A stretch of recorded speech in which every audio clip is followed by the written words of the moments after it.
All right, ladies and gentlemen, welcome back to another episode of Cocktails. With Queens. Even though we don't have cocktails. No, we have tea. We have tea, and we are going to be sipping tea all night. We're, at least for another hour while we watch this damn show. We are actually just chilling. We just got off work, and we are sipping tea and watching Drag Race in our cozy little nest of a bed. This is nice. It is really nice. It's kind of funny because we've never drank tea and watched this before. No, of all things, right? We've done the cocktail, we've done the coffee, and now we've moved on to the tea. So, a lot of tea to spill. Yeah, definitely. Already to kick off the episode, we had our little fucking moment. First of all, I want to talk about Vanjie. Vanjie Ghost? Yeah, the Vanjie Ghost situation. I know we got that a little bit already last episode, but I just thought it was so funny they even cut to it must have been a big moment if they went back to it again. She probably was saying it for 20 fucking minutes. It seemed that way, just right? Vanjie, every time she took a step back, the whole time off the runway. Right. It was cute. It was funny. I'm glad they gave her a little more screen time in episode 2. Even though she deserved it. I'm glad they gave it to her. She didn't. I'm sad she went home. Anyway, but let's just cut to the fucking chase of this little opener scene that we had with the Vixen and Aquaria and Miss Cracker, all that drama. Mm-hmm.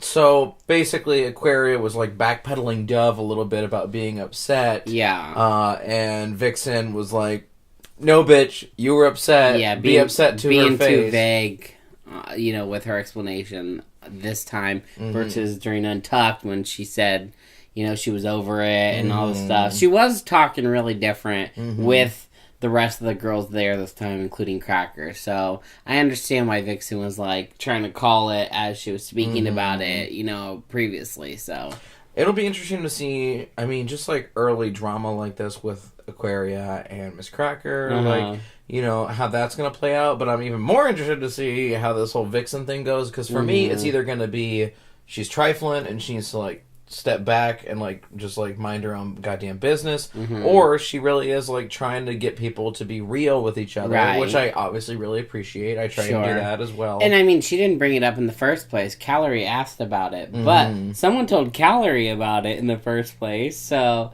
it's something sparked her. I wonder if that was Sticks and secrets and mysteries. Yeah, we love secrets and mysteries on this show. So. Right. Well, here we go. Let's dive right into the rest of it. Okay, so that mini challenge with the hoedown and the 20-minute drag. Living. Yeah, it was so fun. First off, I love, quick drag. 20 minutes to get into it is not much time at all. You fucking know that firsthand too. And I thought they all did awesome. They had such fun looks. And as far as this whole mini dance challenge element has been on past seasons, but this one for some reason was more entertaining to me than any of the others had been. I thought it was super fun. Country. That might be it. That could be it. I was loving the aesthetic. Because I was living for it too. And the song, I'm country too. True. But they really, some of them turned really cool looks, and it was unexpected, and they did pretty good for 20 minutes. Yeah, that's nuts. My favorite part of the challenge was how you thought that Andy Cohen was Trixie Mattel whenever he came out. I couldn't see so well, and I saw the cowboy hat, and I'm like, I don't know. All right, so it was next to RuPaul, gay-looking white male in a cowboy outfit, country. It has to be Trixie Mattel. Well, she's promoting her new album, so true. It looked like it. But yeah, definitely thought that was her, Andy Cohen. That was cool to see. Which I was living for. Yeah, I love him. Has he been a guest yet? I was just thinking that. I can't remember him ever being one, so I'm not sure. Oh, I don't think he has been. I'm really glad he got on here. I want him to be a judge, but he's probably too busy for that shit. Yeah, he's busy AF. I mean, not that all judges aren't, but I feel like his schedule is just crazy. And I know that tends to be a thing a lot of times, right? It's part of the reason we don't even have certain people on there is because their schedules just don't sync. Isn't that how it works? Yeah, I mean, a lot of the time there could be all sorts of different things. Were there any standouts for you though? I want to know. Good question. I mean, I'm always a fan of the fucking splits, so I loved Aquaria doing those. Why did those too? Okay, I have a question. Blair St. Clair, She had like a man, like she had like one of the pit crew, and she was the only one that I'm had one thinking that she I just saw. grabbed him and pulled him in. Oh my god, that'd be sickening. I hope that's how that worked. Because, I mean, I think they were just there, Yeah. so I'm assuming anyone could have. But yeah, she did. She was like getting spun the entire clip Right. we saw. She didn't dance at all. And her look was honestly one of the least country. Was it? I mean, I thought so. It was serving very just like, it looked like a businesswoman, like vintage businesswoman. I honestly don't remember it just because like I was so distracted by the fact that she was like getting like do-si-doed around by finding one of the pit crew people. Yeah. Who was it? Was it Jason? I can't even remember, honestly. Oh my god, it was all such a blur. It really was. It was a blur Sinclair. Winners were Vixen and... The Vixen and Asia O'Hara. Bitch, I can drop the fucking definite article. Oh, no, you can't. And who? Asia O'Hara. Okay. Which I knew she would, because that move she did, she started off with, she had her back to Rue and Andy and was like doing some like back foot spinny thing. Mm-hmm. And then her look was my favorite. It was super, super well done. I knew she was going to be one of the winners. I fucking love whenever Eureka was dancing and RuPaul said there's gold in that. Oh, I know. There was so much. And she was like fucking booty popping. Like, that was great. I loved it when Rue said about Asia O'Hara, little orphan Annie Oakley. I love an Annie Oakley shout out, and she was serving Annie. For those of you that don't know, we actually live in Darke County, Ohio, which is where Annie Oakley is from. So anytime that little bitch gets a shout out, I fucking live for it. Oh yeah, because it's kind of our claim to fame here. Besides like made right sandwiches. Yeah, she's our homie, and us, of course. Yeah, very that. Okay, so I was gagged to see Alyssa. Were you? Yeah, I was expecting Todrick Hall again, just because he did All Stars with like the most recent season All Stars, and I love seeing him. I think, first of all, like seeing him like from very early on in his career, being like such like a YouTuber myself in terms of like consumption, not necessarily creation yet, but that's another story. I'm working on it. That's what we're doing right now. Yeah, right. I'm working on it. Like seeing him from like the beginning and just like his progress. Like I love seeing him from small beginnings to like, bam, like Drag Race. Well, Rue's one of his mentors too now, so they definitely do a lot together and support each other. So it only makes sense that he's associated with the show. But that said, if I can't have him, I'd fucking much rather have like Alyssa than some. I don't even remember who it used to be. Jamal something. Sims? Oh, yeah. I mean, he's cool. He was cool, but this is really keeping it in the family of like the Drag Race, brand. It's kind of like yeah, just like the whole thing of like. Well, it's like how some of the past Drag Race. The past Drag Race girls work on her glam squad. Like Delta Work does her hair and Raven does her makeup, so it's kind of like the same thing. Just working from the same house, same family. I thought it was really cool. I thought Alyssa gave great pointers and that, really elevated every little thing that the people were doing. So it made sense to have I'm really nervous for that second team because there's a few of like people that I really like on there, like Blair. And you know how it goes, like with these kind of challenges, if the team falters, usually they just say like that entire team's like kind of like possibly like in the bottom. Yeah, and it goes from there. So... And yeah, poor girl was like fucking deer on like slipping and sliding. Yeah, deer on the ice. What did Lagan just say when she was on the runway? Oh fuck, I can't even remember. It was just like slipping and sliding. Like...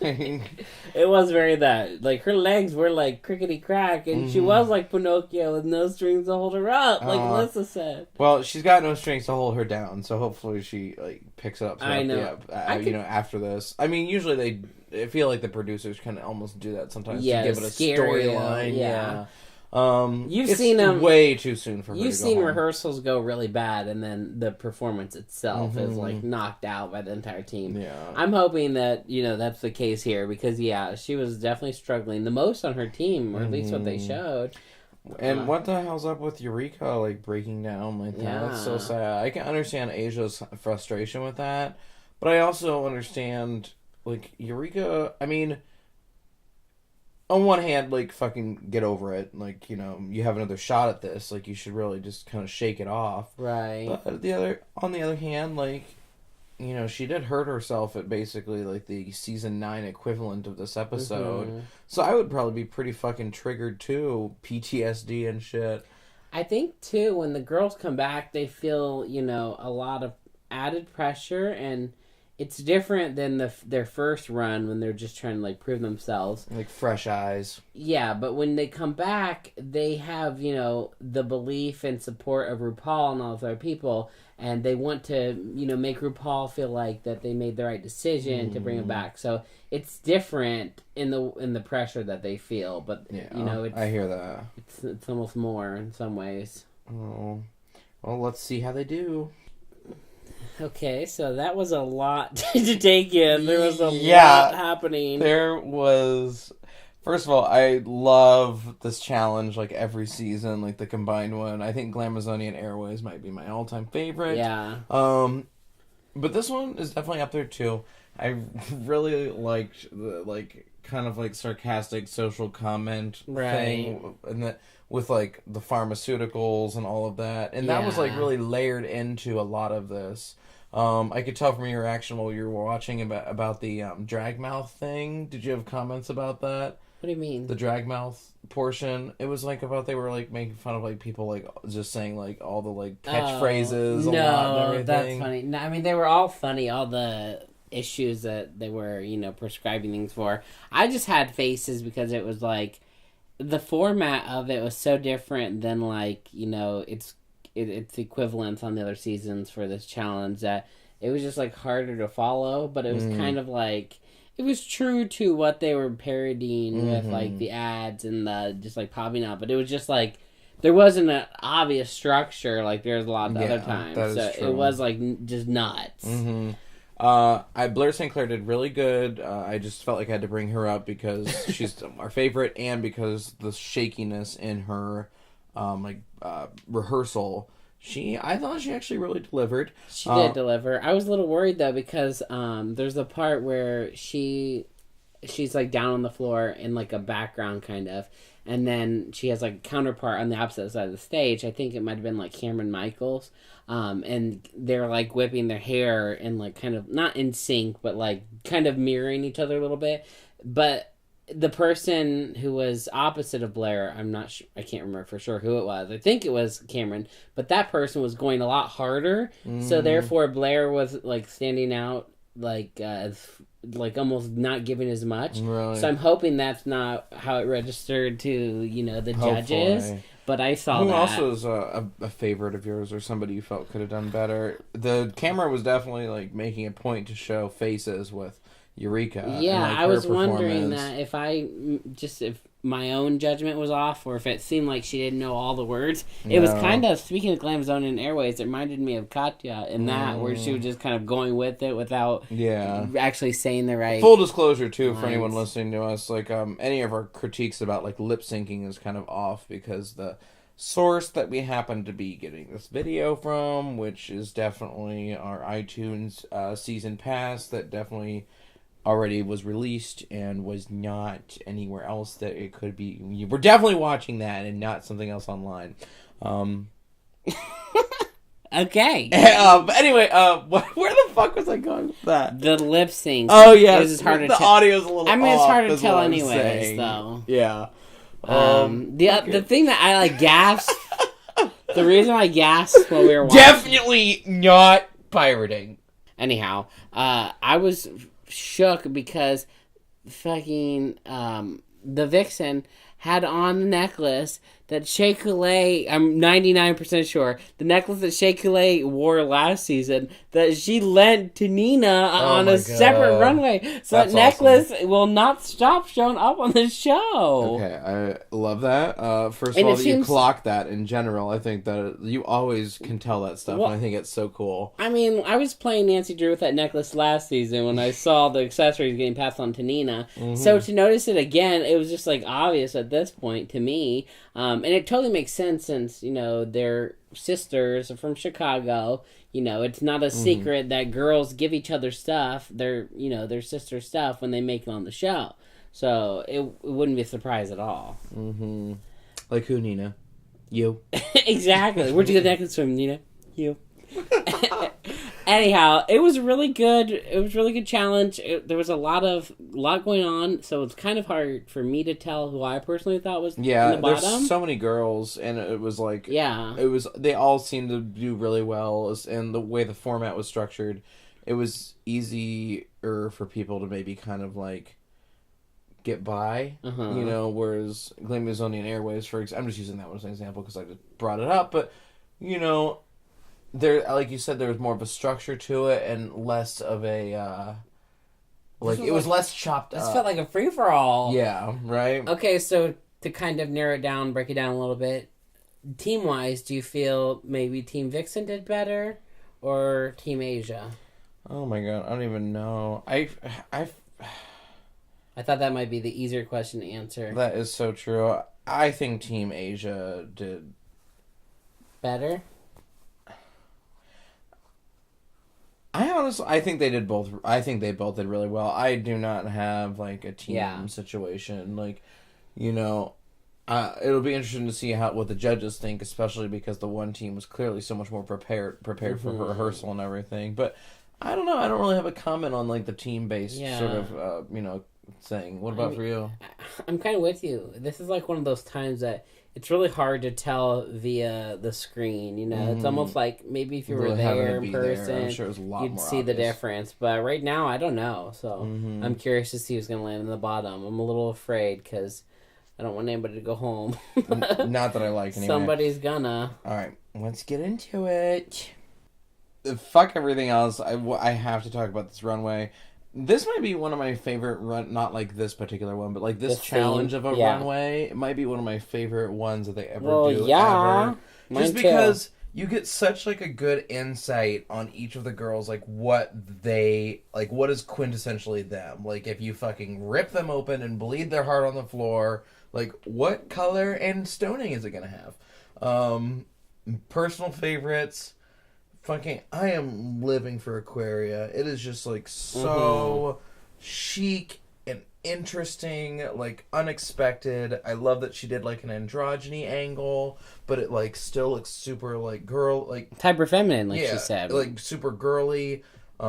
Just the little headpiece thing, super cute. Like, just, like, modern and... eclectic, I guess, is a good way to describe it. Yeah, I mean, she was definitely a standout. Probably my favorite, too, honestly. With this, you know, best drag runway, they do it early on to really get, you know, a taste of who the girl is, like you said. And I don't like it when they do it so simple as, you know, just a gown with simple hair and simple this and a simple bodysuit. Yeah. So I'm super critical of the ones who did that. Some people that stood out for me by doing something I thought was a little different was, you know, Aquaria, Cracker. I thought love Cracker. Her outfit was cute with the hair. Who was another one? I haven't liked anything that the Vixen has done, honestly, yet, except for this. I love this look. I thought it was super, like, anime, kitschy, like, just, like, but, like, very, like, just very, like, sexy and kind of, like, cute. What's the word?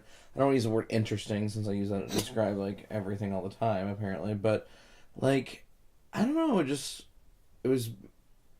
an interesting take on it was a cute, well done take on a frequently done concept.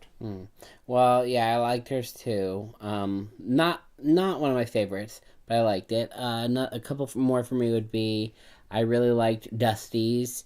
I thought that was really interesting. The Beetlejuice reference, like they said. I don't know if that was what she was going for. Not even touching the Beetlejuice thing. Just on itself. Just the look. Yeah, because it was different than everyone else. I didn't like the cat suits. I didn't like just the gowns. And another one that really stood out to me was Monique.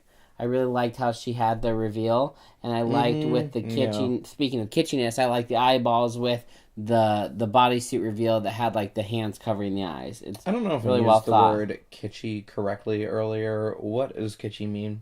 We used it when you're describing the Vixen. It kind of just means it's not so much. The closest thing I can kind of think of right now is kind of like campy, a little cheesy, novelty, kind of that sort of thing. Okay. Is that what you were thinking? Because I didn't get that so much with the Vixen's look.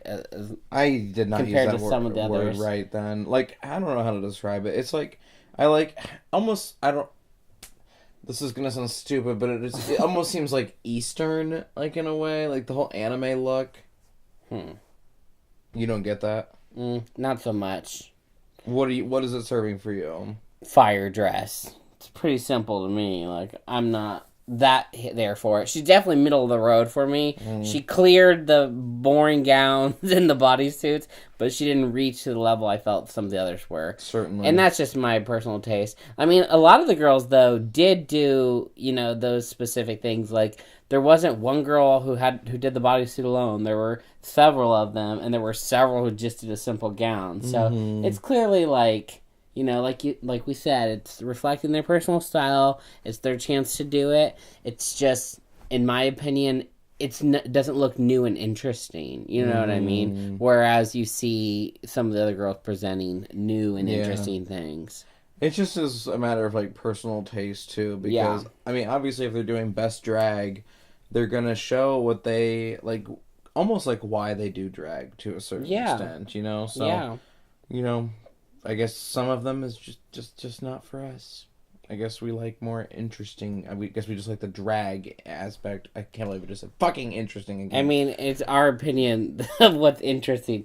Just relax. Okay. I'm way too stressed out at how many times I just said interesting on this podcast. Well, let's roll into the critiques. Alright, so first of all, I just want to say that I was very disappointed that it was not a Halsey song. True. Because I fucking love all of her that does shit. Tend to be the trend is when, a pop star guest judge is on the show, they usually do their song. Yeah. But the fuck's up with that? Could you tell your fucking music producer to give him the rights to it? I mean, goddamn, it's fucking VH1. I'm sure they could have gotten it. Maybe they didn't want to. RuPaul just wasn't feeling the fantasy, I guess. I guess not. We got a really good lip sync. It was pretty clear, in my opinion, who won very early on in the lip sync. She was given the real energy of the song. Yeah, so, and then some. That person being Eureka. Yep. So, I feel like bummed. Like, I feel bummed. I'm gonna miss Calorie. Yeah. Yeah, she was a sweetie. She was, and she was cute. Oh, well, I'm glad she's out of here. The two that you thought were cute are gone. True, actually. That is true. Yep. Anyhow, I'm like trying to think of who else I think is cute. I'm sad that Calorie's gone. Besides you. Yeah, I'm like, your husband's here with you. I hope that stink bug behind you lands in your head. Calorie was adorable. I'm sad she's gone, but somebody had to go. This is true. And if you land in the bottom again, second week in a row, it's the second episode. The chances go down very. Yeah, it's not a good strong start. So. And I mean, with Eureka coming back, that would have been really sad if she went home just the same episode that she went on the first time. That's not when she went home. She made it through the second. She right. hurt herself on the second. Oh, that's what it is. But she stayed a couple more. But yeah, you're totally right. Yeah. It would have been really sad to see her go. But, I mean, she delivered. Whoever does a better performance deserves to stay. And she'd earned it. In this case, she totally earned her. it. All right, super excited for next week. Be sure to tune in next week, guys. We really appreciate your listening. If you're watching this on YouTube or listening to this on YouTube, please give us a little like, subscribe if you'd like. We're going to do one for every episode, and we are committing to that right now in this moment because I just said it. That's right. Also, give us a like, comment below who your favorite from this week was on the runway or in the performance. And don't forget to stop by our shop at inbetweenbranches.etsy.com for your own little vintage collectible or article of clothing for springtime. I don't know what the weather's like where you bitches are, but here it's starting to get nice and warm, and I'm super excited about it. I love springtime in the Midwest. It's rainy and chilly and cloudy, and it's amazing. And I heard it's snowing here this weekend. Oh, so. fuck. But still right, stop by the shop. Guys. Talk to you soon. Till next time. Bye. Mwah.